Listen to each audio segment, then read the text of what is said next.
ಮಾದಿಗ ಸಮುದಾಯದವರು ಯಾವುದೇ ಪಕ್ಷದಲ್ಲಿರಲಿ ಚುನಾವಣೆ ವೇಳೆ ರಾಜಕಾರಣ ಮಾಡಿ ಬಳಿಕ ಒಗ್ಗಟ್ಟು ಕಾಯ್ದುಕೊಳ್ಳಬೇಕಿದೆ ಎಂದು ಸಚಿವ ಕೆಎಚ್ ಮುನಿಯಪ್ಪ ಹೇಳಿದ್ದಾರೆ.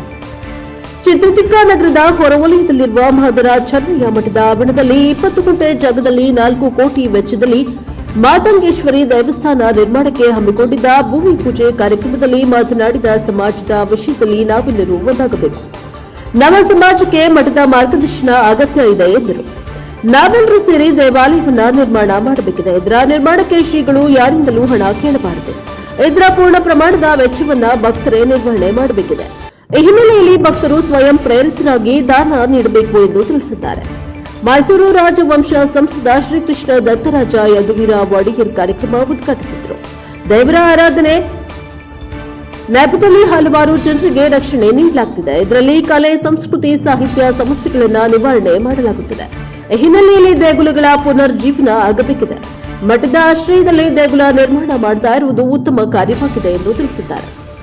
ಸಂವಿಧಾನದ ಆಚರಣೆ ಮೂಲಕ ಭಾರತ ಮಾತೆ ಆರಾಧನೆ ಮಾಡಬೇಕಿದೆ. ಕಾಲಕ್ಕೆ ತಕ್ಕಂತೆ ಎಲ್ಲ ಬದಲಾವಣೆ ಆಗುವಂತೆ ಸಂವಿಧಾನದಲ್ಲಿ ತಿದ್ದುಪಡಿ ಮಾಡಿದ್ರು ಮೂಲಕ ತಕ್ಕಂತೆ ಕಾನೂನು ಜಾರಿ ಮಾಡಬೇಕಿದೆ ಎಂದರು.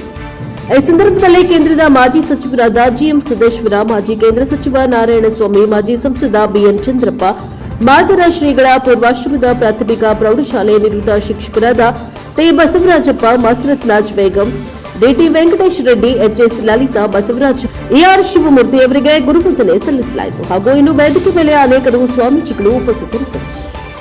ಬ್ಯೂರೋ ರಿಪೋರ್ಟ್ ಹರೀಶ್, ಎನ್ಕೆಎಸ್ ಟಿವಿ4 ಚಿತ್ರದುರ್ಗ. ನಾವು ಅನೇಕ ಗ್ರಂಥಗಳಿಗೆ ಬಹಳ ಒಂದು ಮರ್ಯಾದೆ ಕೊಡ್ತೀವಿ, ಕೆಲಸ ಮಾಡ್ತೀವಿ. ಆದರೆ ಭಾರತೀಯ ಗ್ರಂಥಗಳು ಯಾವಾಗಲೂ ಸಹ ಅದು ಕಾಲಕ್ಕೆ ತಕ್ಕ ನಾವು ಅದನ್ನ ಏನು ನವೀಕರಿಸುವಂಥದ್ದು ಕೆಲಸ ಆಗುತ್ತೆ. ಅದು ವೇದಗಳಿರ್ಬೋದು, ನಮ್ಮ ಉಪನಿಷತ್ಗಳಿರ್ಬೋದು, ಏನೇ ಇರಲಿ ಅದು ಕಾಲಕ್ಕೆ ತಕ್ಕ ನಾವು ನವೀಕರಿಸುವಂಥದ್ದು ಕೆಲಸ ಆಗಬೇಕಾಗುತ್ತೆ.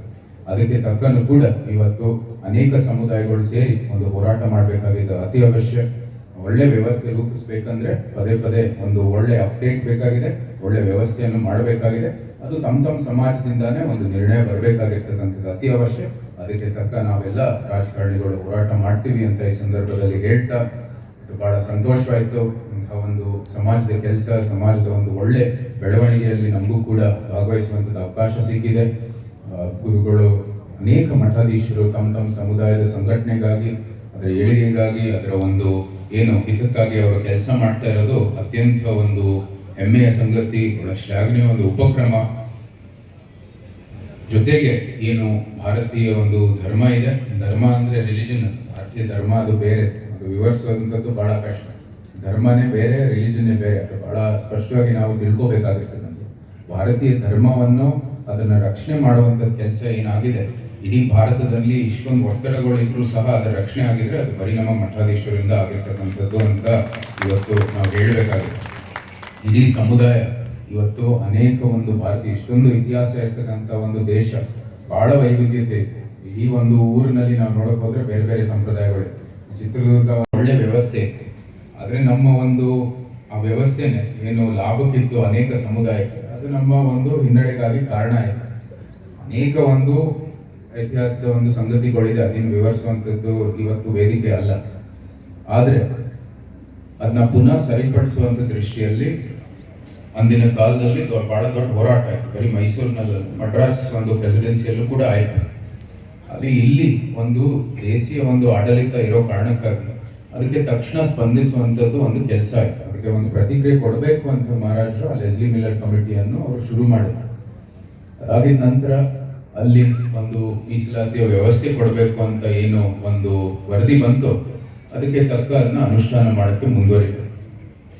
ಜೊತೆಗೆ ಒಂದು ಹಿಂದುಳಿದ ವರ್ಗಗಳು ಅವರ ಪಾತ್ರ ಇಲ್ಲದೇನೆ ಒಂದು ಸುವರ್ಣ ಮೈಸೂರು ಕಟ್ಟೋದಕ್ಕೆ ಸಾಧ್ಯ ಇಲ್ಲ ಅಂತ ಬಹಳ ಸ್ಪಷ್ಟವಾಗಿ ಗೊತ್ತಾಯ್ತು. ಯಾಕಂದ್ರೆ ಅದಾದ ನಂತರನೇ ಆ ಒಂದು 2 ದಶಕಗಳ ಸಮಯ ಅದು ಸುವರ್ಣ ಮೈಸೂರು ಅಂತ ಕೇಳಲಾಗುತ್ತೆ. ಯಾಕಂದ್ರೆ ನಿಜಕ್ಕೂ ಎಲ್ಲರೂ ಕೂಡ ಮೈಸೂರು ಸಂಸ್ಥಾನವನ್ನು ನಿರ್ಮಾಣ ಮಾಡೋಕ್ಕೆ ಕೈ ಜೋಡಿಸಿರ್ತಕ್ಕಂಥ ಒಂದು ಸಮಯ ಅದು ಈ ಒಂದು ಮೀಸಲಾತಿ. ಹಿಂದೂ ನೆಲಗಟ್ಟಿನ ಈ ದೇಶದ ಭೂಮಿಯ ಮೇಲಿರ್ತಕ್ಕಂಥ ಶೋಷಿತ ವರ್ಗ ಯಾರಾದ್ರೂ ದೇವರನ್ನ ದೇವಸ್ಥಾನಕ್ಕೆ ಹೆಚ್ಚು ಹೋಗ್ತಾರೆ, ದೇವಸ್ಥಾನಗಳ ಆರಾಧನೆ ಮಾಡ್ತಾರೆ, ನಮಗೆ ಶಿಕ್ಷಣ ಕೊಡಿ, ಧೈರ್ಯ ಕೊಡಿ, ಆರೋಗ್ಯ ಕೊಡಿ, ಅಂತ ಪೂಜೆ ಮಾಡೋದ್ರಲ್ಲಿ ಈ ದೇಶದ ಬಹುಸಂಖ್ಯಾತ ಯಾರು ಅಂತ ಹೇಳಿದ್ರೆ ಶೋಷಿತರು, ದಲಿತರು, ಮೇಲ್ವರ್ಗದವರಲ್ಲ. ಮೇಲ್ವರ್ಗದವರು ಬಹುತೇಕ ಹೋಗೋದಿಲ್ಲ, ಸರಸ್ವತಿ ಆರಾಧನೆ ಮಾಡೋದಿಲ್ಲ, ಗಣಪತಿ ಆರಾಧನೆ ಮಾಡೋದಿಲ್ಲ, ರಾಮನ ಆರಾಧನೆ ಮಾಡೋದಿಲ್ಲ. ಆದರೆ ಈ ದೇಶದ ಬಹುತೇಕ ಶೋಷಿತರು ಬೆಳಗ್ಗೆ ಎದ್ದರೆ ಅಲ್ಲಿ ದೇವಸ್ಥಾನಗಳಿದೆ, ದೇವಿಯ ಶಕ್ತಿ ದೇವತೆಗಳು. ಯಾರು? ಸೌಮ್ಯವಾದಿ ದೇವತೆಗಳಲ್ಲ. ಶಿಕ್ಷಣ ಸಂಸ್ಕಾರವನ್ನ, ವ್ಯಕ್ತಿಯ ಬದುಕನ್ನ ಮಾರ್ಗದರ್ಶನ ಮಾಡೋ ದೇವತೆಗಳಲ್ಲ. ಎಲ್ಲ ಹಾರ ಕೊಡಬೇಕು,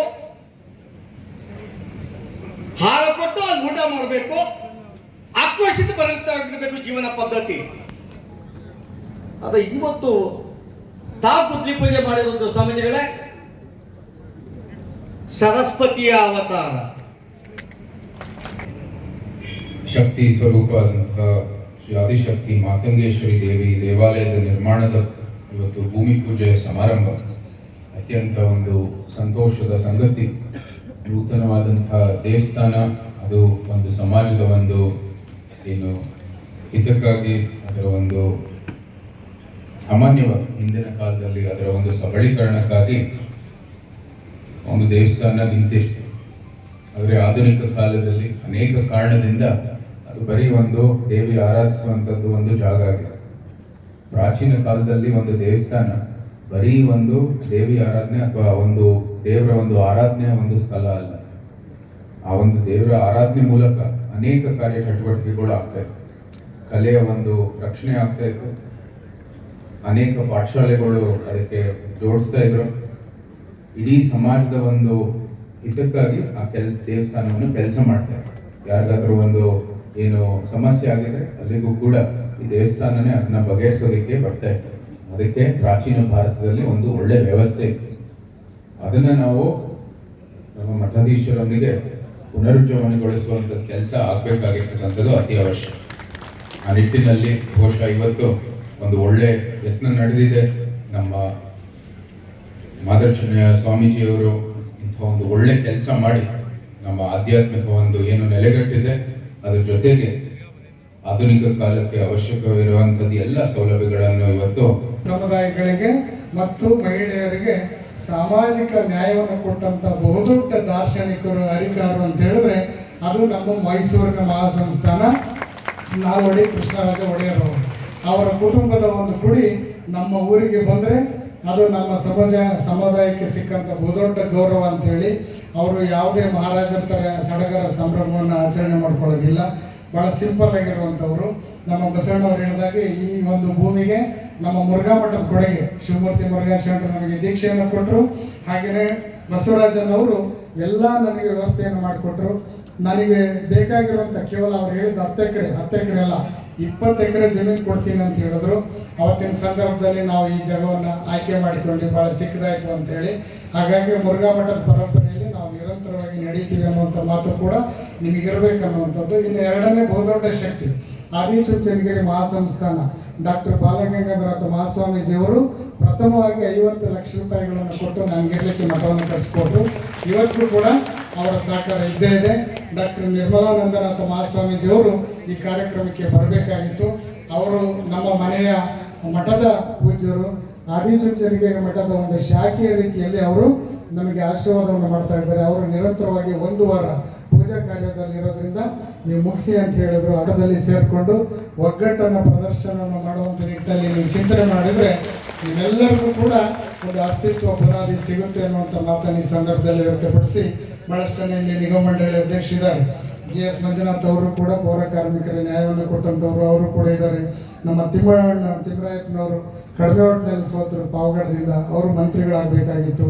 ಮತ್ತು ನಮ್ಮ ಚಂದ್ರಣ್ಣವರು ಕೂಡ ಸರಳ ಸಜ್ಜನಿಕೆ ವ್ಯಕ್ತಿಯನ್ನು ಇಟ್ಕೊಂಡಿರುವಂಥವ್ರು. ದುರ್ಯೋಧನ ಐಹೊಳೆಯವರು, ಭಾಳಷ್ಟು ಜನ ದುರ್ಯೋಧನ ಸರ್ ಬರ್ತಾರಂದರೆ ಅವ್ರೇನು ಹೆಸರು ಅಂತಾರೆ, ಅವ್ರ ಹೆಸರಿಗೆ ವಿರುದ್ಧವಾಗಿರುವಂಥವ್ರು 4 ಬಾರಿ ಗೆದ್ದಿದ್ದಾರೆ. ಮತ್ತು ನಮ್ಮ ಗೋವಿಂದ ಕಾರಜೋಳ ಸಾಹೇಬರು ಇವತ್ತು ಅಧ್ಯಕ್ಷತೆಯನ್ನು ವಹಿಸ್ಕೊಳ್ಬೇಕಾಗಿತ್ತು. ಇವತ್ತು BJP ರಾಷ್ಟ್ರಾಧ್ಯಕ್ಷ ನೇಮಕಾತಿ ಇರೋದ್ರಿಂದ ಅವರಲ್ಲಿ ಸಹಿ ಮಾಡಬೇಕಾಗಿತ್ತು. ಆ ಕಾರಣಕ್ಕೋಸ್ಕರ ಅನಿವಾರ್ಯವಾಗಿದ್ದು ಈ ಎಲ್ಲ ಕಾರ್ಯಕ್ರಮಗಳ ಉಸ್ತುವಾರಿಯನ್ನು ಅವರೆಲ್ಲ ತಿಳ್ಕೊಂಡು ದೆಹಲಿಯಿಂದಲೇ ಗಮನ ಹರಿಸ್ತಾ ಇದ್ದಾರೆ. ಅವರ ಪುತ್ರ ಉಮೇಶ್ ಅವರು ಕೂಡ ಇದರ ಉಸ್ತುವಾರಿಯನ್ನು ವಹಿಸ್ಕೊಂಡಿದ್ದಾರೆ ಅಂತೇಳಿ. ರಘು ಈಗ ತಾನೇ ಬೆಳೀತಾ ಇರುವಂಥ ಹುಡುಗ, ಬೋರ್ಡ್ ಚೇರ್ಮನ್ ಆಗಿದ್ದಾರೆ. ಅವ್ರಿಗೂ ಕೂಡ ಈ ಸಂದರ್ಭದಲ್ಲಿ ನಿಮ್ಮೆಲ್ಲರ ಆರೈಕೆ. ನಮ್ಮ ಹುಡುಗರು ಎಲ್ಲರೂ ಕೂಡ ತುಂಬ ಚೆನ್ನಾಗಿ ಬೆಳಿಬೇಕು ಅನ್ನಿತಿದ್ದಾರೆ. ಇನ್ನು ಭಾಳಷ್ಟು ಜನ ನಮ್ಮ ವೇದಿಕೆ ಮೇಲೆ ಭಾಳಷ್ಟು ಜನ ಹುಡುಗರಿದ್ದಾರೆ. ಒಂದೊಂದು ಸಂದರ್ಭದಲ್ಲಿ ಪರಿಸ್ಥಿತಿ ಹೆಂಗೆಂಗೋ ನಮ್ಮ ಮೇಲೆ ಮಾಧ್ಯಮಗಳು ಓಪಗಳು ಬಂದ್ಬಿಡ್ತಾರೆ, ಸ್ವಾಮೀಜಿ ಈ ರಾಜಕೀಯ ಈ ಪಕ್ಷ ಅದು ಇದು ಅಂತೇಳಿ. ನೀವು ಯಾರು ಅದ್ರ ಬಗ್ಗೆ ಗಮನ ಹರಿಸ್ಕೋಬೇಡಿ. ನಿಮ್ಮನ್ನೆಲ್ಲರನ್ನು ಕೂಡ ನಮ್ಮ ಆದಿಚುಂಚನಗಿರಿ ಮಹಾಸಂಸ್ಥಾನ ತಿರುಗಾಡಿ ಕೇಂದ್ರ ಮಂತ್ರಿ ಆದಾಗ ಅವ್ರ ಹತ್ರ ಭಾಳ ಸರಿ ಹೋಗ್ತಿದ್ದೆ ನಾನು. ಈ ರೋಡ್ಗಳಿಗೆ 15ರಿಂದ 18 ಕೋಟಿ ತನಕ CRF ಫಂಡ್ ಕೊಟ್ಟಂಥವ್ರು ಸನ್ಮಾನ್ಯ ಮುನಿಯಪ್ಪನವರು.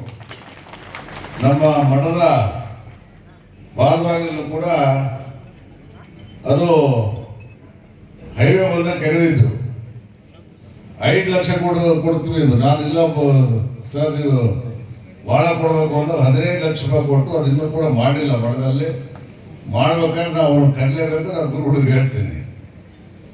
ವಿಶೇಷವಾಗಿ ಡಾಕ್ಟರ್ ಬಸವಮೂರ್ತಿ ಮಹಾರಾಜ ಚೆನ್ನೈ ಸ್ವಾಮೀಜಿಯವರು ಬಹಳ ನನ್ನ ಮೇಲೆ ಪ್ರೇಮ ಪ್ರೀತಿ ವಾತ್ಸಲ್ಯ ಇದೆ.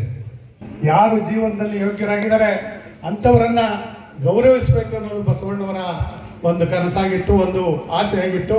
ಆ ರೀತಿ ಎಲ್ಲರನ್ನ ಬಿಟ್ಟು ಮಾದಾರ ಚೆನ್ನಣ್ಣವ್ರನ್ನೇ ತಂದೆ ಅನ್ನುವಂಥ ವಿಶಾಲ ಮನ, ಯಾಕೆಂದ್ರೆ ಅವರು ಅಗ್ರಹಾರದ ಮುಖ್ಯಸ್ಥರ ಮಗನಾಗಿದ್ದರು. ಅಂತಹ ಅಗ್ರಹಾರದ ಮುಖ್ಯಸ್ಥರ ಮಗನಾಗಿದ್ದರೂ ಸಹ ಮಾದಾರ ಚೆನ್ನಣ್ಣವರನ್ನ ಒಂದು ಪ್ರೀತಿ ಮಾಡುವಂಥ, ಅವರಿಗೆ ಗೌರವ ಸ್ಥಾನ ಕೊಡುವಂಥ ಒಂದು ಕೆಲಸವನ್ನ ಮಾಡಿದ್ದಾರೆ ಅಂತ ಹೇಳ್ತಾ